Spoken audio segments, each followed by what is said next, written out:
So years ago, I was sitting in a church planning meeting, and it was this long planning meeting. My husband, he was part of that leadership team too. And so we were going to be there for a long day. Our parents were out of town, so we had the kids at the church with us.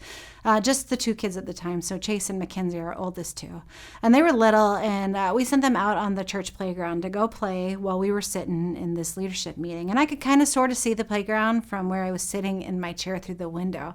And I said, here's the deal, guys. You can play on the playground or you can be in my office, but you have to stay together. You have to stay together. I beat it into their heads. They were given strict instructions that they had to stay together. At one point, the meeting, it kind of got heated, as they sort of tend to do, and my blood pressure was kind of going up. And Ryan and I looked out the window, but then all of a sudden we saw our son Chase sneaking up the back of the meeting. And I get up and I go over and I'm like, you're supposed to be with your sister. I told you to stay together. And then he had this panicked look on his face and he said, she's stuck. I said, oh, what? And I looked out the window, and this playground, I had these tiny little plastic bars, and she had stuck her leg into those plastic bars, and now she's standing there crying with her knee stuck in the bars. She couldn't get out on her own. Do you ever feel stuck in your own life?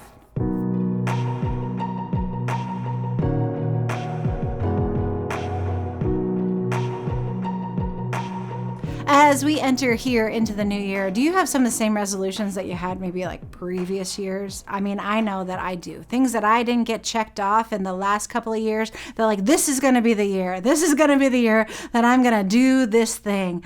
I get frustrated at that because when those things happen, they're on my list year after year after year, I feel stuck. I feel stagnant, and it drives me crazy. But here's the thing.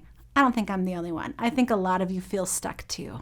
But that feeling of being stuck, of being captive, of being stagnant, what do we do with that as we're moving towards our new year? Where in your life do you find yourself stuck? And here's the truth. I think that when we're stuck, when we're actually really stuck, it's not about what we can do. It's actually about what God can do. Because you see, in your life and in mine, there isn't a situation, a circumstance, a stuckness that God can't do something about.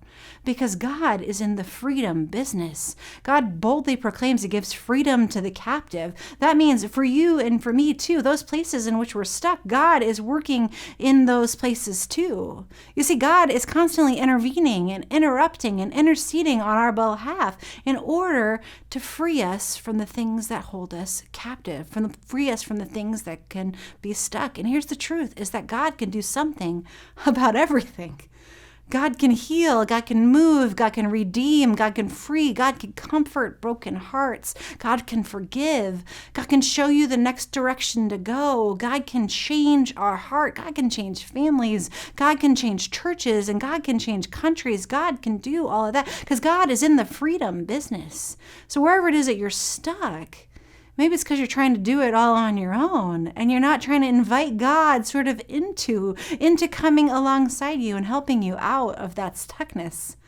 For my daughter, I quick rushed to my office and I grabbed some lotion that I knew I had there and I ran down to the playground and tears are coming down her eyes and her leg is stuck in the bars.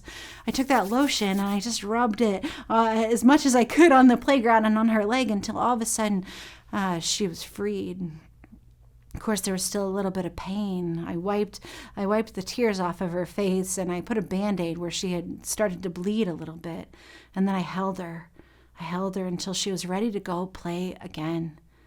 This is what God does for us when we are stuck. Sometimes it's going to take a little bit of pushing us out of whatever it is we're stuck in, giving us a moment to wipe our tears and to be held before we're ready to go play again. Ephesians puts it this way, God can do anything, far more than you could ever imagine or guess or request in your wildest dreams. God does it not by pushing us around, but by working within us, the Spirit deeply and gently within us. Isn't that beautiful? So whatever's holding you captive, whatever's weighing you down, whatever your burdens you're carrying into the next new year, whatever's frustrating or hard, friends, God is working on it. And God is in the freedom business because that's the whole reason Jesus came in the first place, to free you.